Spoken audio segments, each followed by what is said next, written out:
నమస్కారం. 2010లో ఓ చిన్న మొక్కగా మొదలైన అయినవారంటూ ఎవరూ లేని వందల మంది అనాథలను పునర్జన్మనిచ్చింది యాదాద్రి భువనగిరి జిల్లా చౌటుప్పల్లోని అమ్మా నాన్న అనాథల పుణ్యక్షేత్రం. ఈ 14 ఏళ్లలో మహావృక్షమై వందల మంది అనాథలకు నీడనిచ్చి వారి ఆకలి తీర్చుతుందంటే మానవ దేవుళ్ళై, సమాజ సేవకులై మీకు తోచినంతలో సాయం చేస్తున్న మీలాంటి సేవామూర్తుల వలనే. ఇది ఒక సేవాశ్రమమే కాదు, భక్తుల కోరికలు తీర్చే శైవ క్షేత్రం కూడా. ఇక్కడ ఈశ్వరుడు శ్రీ సోమనాథునిగా వెలిసి నిత్యాభిషేకాలు అందుకుంటున్నాడు. అభాగ్యులను ఆదుకునేందుకు ఇక్కడికి వస్తున్న భక్తులు స్వామివారికి జలాభిషేకం చేసి ఇక్కడ సేదతీరుతున్న అభాగ్యులకు ఆప్యాయంగా పలకరించి మానవ సేవే మాధవ సేవ అని చాటుతున్నారు.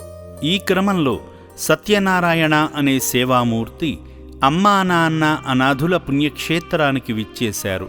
ముందుగా శ్రీ సోమనాథేశ్వరుణ్ణి దర్శించుకోగా అర్చకులు సత్యనారాయణ, పద్మావతి గార్ల పేర్లపై వారి గోత్రమైన మారుట్ల మహర్షి గోత్రంపై అర్చనలు చేసి శివాశీస్సులు అందించారు.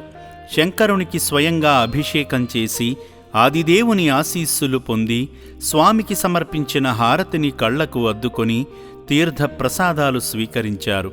అనంతరం ఈ రక్షణాలయంలోని అభాగ్యుల ఆకలి తీర్చే నిమిత్తం వారికి తోచిన సాయం చేసి మానవ సేవే మాధవ సేవ అని చాటారు. శరణార్థుల సేవనే శివయ సేవగా భావించి ఈ సేవాశ్రమంలోని అనాథలను, మానసిక వికలాంగులను ఆప్యాయంగా పలకరిస్తూ అండగా నిలబడుతున్న మానవ దేవుళ్లకు శతకోటి నమస్కారాలు. అనాథుల పాలిట అన్నపూర్ణల అపర శైవ క్షేత్రంగా వెలుగొందుతున్న ఈ రక్షణాలయానికి కుటుంబ సమేతంగా విచ్చేసి శ్రీ సోమనాథేశ్వర లింగానికి జలాభిషేకం చేసి నిర్భాగ్యులకు అన్నదానం చేసిన ఆ పుణ్యం ఊరికే పోదు. సకల శుభాలు కలిగి మనోభిష్టాలు నెరవేరేలా శ్రీ సోమనాథేశ్వరుడు కటాక్షిస్తాడు.